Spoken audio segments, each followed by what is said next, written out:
இறையேசுவில் பிரியமான சகோதர சகோதரிகளே, நமது ஆண்டவர் இயேசு கிறிஸ்துவுடைய திருப்பெயரால் உங்களுக்கும் உங்கள் குடும்பத்தில் இருக்கிற அனைவருக்கும் அன்பும் சமாதானமும் மகிழ்ச்சியும் உண்டாவதாக. அன்புமிக்கவர்களே, அக்டோபர் மாதம் 16ஆம் தேதி தாயாம் திரு அவை புனித மரிய மார்கரெட் ஆலகாக் என்பவருடைய நினைவு நாளைத்தான் கொண்டாடுகிறது. இந்த புனிதையானவள் பிரான்சு தேசத்தில் 17ஆவது நூற்றாண்டில் வாழ்ந்த ஒரு புனிதை. அன்புமிக்கவர்களே, மிக ஏழ்மையான ஒரு குடும்பத்தில் பிறந்த இவருக்கு இயேசு தன்னுடைய திரு இருதயத்தை காட்சியாக கொடுத்து உலகம் முழுவதும் திரு இருதய ஆண்டவருடைய பக்தி முயற்சி பரவுவதற்கு அடிப்படையான ஒரு காரணமாக, கருவியாக இவரை பயன்படுத்தினார். அன்புமிக்கவர்களே, துறவு சபையில் சேர்வதற்கான நாட்டம் இருந்தாலும் குடும்பத்தினுடைய வறுமையினுடைய காரணமாக இவர் துறவு சபையில சேர முடியாத ஒரு சூழ்நிலை இருந்தாலும் மிகுந்த முயற்சிக்கு பிறகு இவர் துறவு சபையில சேருகிறார். துறவு சபையில சேர்ந்த பிறகும் உடல்நலக் குறைவினால் அடிக்கடி இவர் அவதிப்படுகிறார். ஒரு நாள் திவ்ய நற்கரணிக்கு முன்பாக இந்த அருட்சகோதரி அமர்ந்து ஜெபித்து கொண்டிருந்த நேரத்துல இயேசு கிறிஸ்துவனுடைய திரு காட்சியை பெறுகிறார். திரு இருதயத்தினுடைய காட்சியை பெறுகிறார். நமது ஆண்டவர் இயேசு கிறிஸ்து இந்த எளிமையான அருட்சகோதரி இடத்துல உன்னை ஒரு கருவியாக பயன்படுத்த போகிறேன், என்னுடைய திரு இருதய பக்தி முயற்சியை உலகம் முழுவதும் நீ கொண்டு செல்ல வேண்டும் என்கிற அந்த ஒரு அழகான செய்தியை அவருக்கு கொடுக்கிறார்.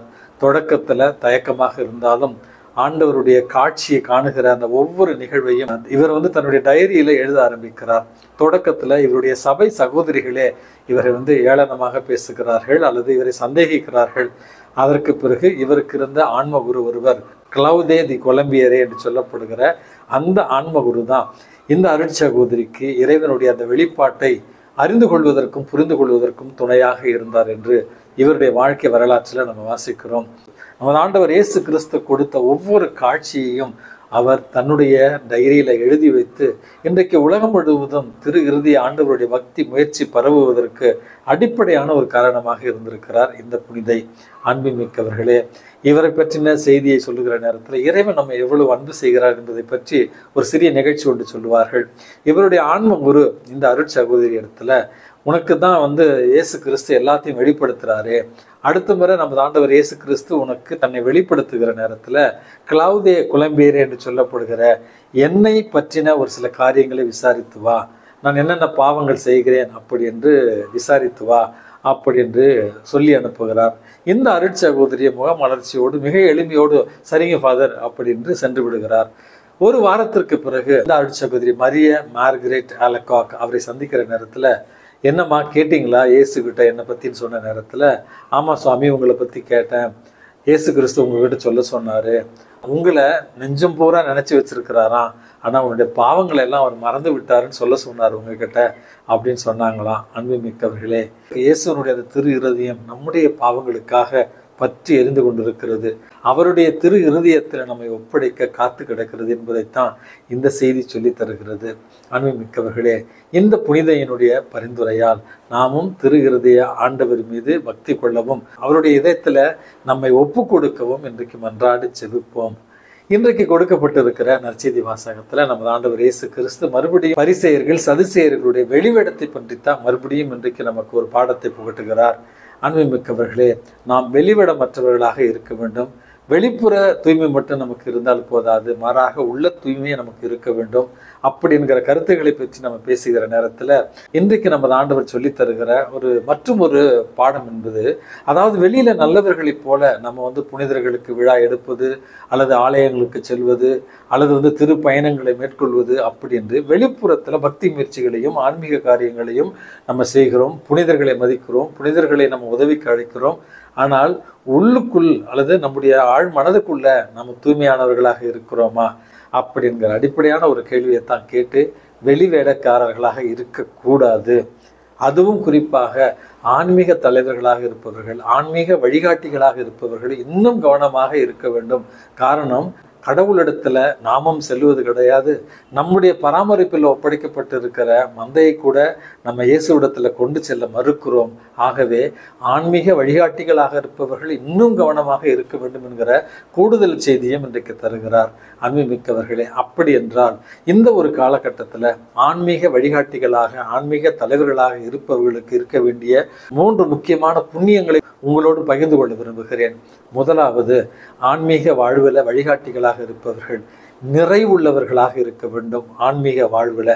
அப்படி நிறைவுள்ளவர்களாக இருப்பவர்களால் மட்டுமே ஆன்மீகத்தையும் உலக வாழ்வையும் ஒரே நேர்கோட்டில் நம்மால் கொண்டு செல்ல முடியும். நம்முடைய சொல்லிற்கும் செயல்பாட்டிற்கும் நெருங்கிய தொடர்பு இருக்க வேண்டும் என்பதையும் இன்றைக்கு நம்ம புரிந்து கொள்ள வேண்டும். அன்புமிக்கவர்களே, நம்முடைய திருத்தந்தையாக இருக்கிற திருத்தந்தை லியோ அவர்களுடைய வாழ்க்கையை நம்ம பார்க்கிற பொழுது ஒரு துறவற சபையிலிருந்து வந்திருக்கிற அவருடைய சொல் மற்றும் செயல்பாட்டில் நெருக்கம் இருப்பதை நம்மால் உணர்ந்து கொள்ள முடிகிறது. அன்பும் இரக்கமும் உள்ளவராய், அதே நேரத்தில் தன்னுடைய வார்த்தையின்படி நடப்பவராய் இன்றைய ஒரு காலகட்டத்தில் உலகத்தில் இருக்கிற கத்தோலிக்க கிறிஸ்தவர்கள் அனைவருக்குமே ஒரு நிறைவுள்ள திருத்தந்தையாக அவர் இன்றைக்கு ஒரு அழகான விசுவாச வாழ்க்கை வாழ்ந்து கொண்டிருக்கிறார். அந்த ஒரு புண்ணியத்தை தான் இன்றைய ஆன்மீக வழிகாட்டிகளுக்கு முதல் புண்ணியமாக நான் அறிவுறுத்த விரும்புகிறேன். இரண்டாவது ஒரு புண்ணியமாக அன்புமிக்கவர்களே, தாட்சியோடு கூடிய ஆன்மீகம். இன்றைக்கு தாட்சி இல்லாத, தற்பெருமையை மட்டுமே இன்றைக்கு நம்பி இருக்கிற, விளம்பரத்தை நம்பி இருக்கிற வெளிவேட தலைமைத்துவத்தை தான் பல ஆன்மீக வழிகாட்டிகளில் நம்ம பார்க்கிறோம். அதற்கு முற்றிலும் எதிர்மறையாக நம்முடைய தாட்சி உள்ளவராக வாழ்ந்து மரித்தவர் தான் திருத்தந்தை பிரான்சிஸ். தன்னுடைய வாழ்நாள் முழுவதும் ஏழை எளியவர்களுக்கு உதவி செய்த அதே திருத்தந்தை தன்னுடைய வாழ்க்கையில் தாட்சி என்கிற ஒரு புண்ணியத்தோடு வாழ்ந்ததால தான் அவரை புனித திருத்தந்தை என்று கூட நம்ம சொல்லுகிறோம். திருத்தந்தை பிரான்சிஸை போல தாட்சியோடு இன்றைய ஆன்மீக வழிகாட்டுகள் இருக்கத்தான் இறைவன் அழைப்பு விடுக்கிறார். மூன்றாவது ஒரு புண்ணியமாக இந்த நிறைவாழ்வோடு கூடிய தாட்சியோடு கூடிய பிறரன்பு செயல்கள் தான் இன்றைக்கு நம்மை உண்மையான ஆன்மீக வழிகாட்டிகளாக மாற்றும். திருத்தந்தை புனித 2ஆம் ஜான் பாலுடைய வாழ்க்கையை நம்ம பார்க்கிற நேரத்தில் பிறரன்பின் ஒரு சாட்சியாகத்தான் அவர் வாழ்ந்தார் என்பதையும் இன்றைய ஒரு காலகட்டத்தில் நம்ம உணர்ந்து கொள்ள முடியும். ஆகவே வெளிவேடக்கார ஆன்மீக வழிகாட்டிகளே என்று கண்டிக்கிற நமது ஆண்டவர் இயேசு கிறிஸ்து இந்த மண்ணுலக வாழ்வில் ஆன்மீக வழிகாட்டிகளாக இருப்பவர்கள் நிறை வாழ்வை கொண்டவர்களாக ஆன்மீகத்தில் இருக்கவும், தாட்சி உள்ளவர்களாக இருக்கவும், பிறரன்பில் சிறந்து விளங்கவும் இறைவன் அழைப்பு விடுக்கிறார். அந்த அழைப்பை ஏற்று இயேசுவின் சாட்சிகளாய் வாழ்ந்திட இறைவன் உங்களையும் என்னையும் தூண்டுவாராக.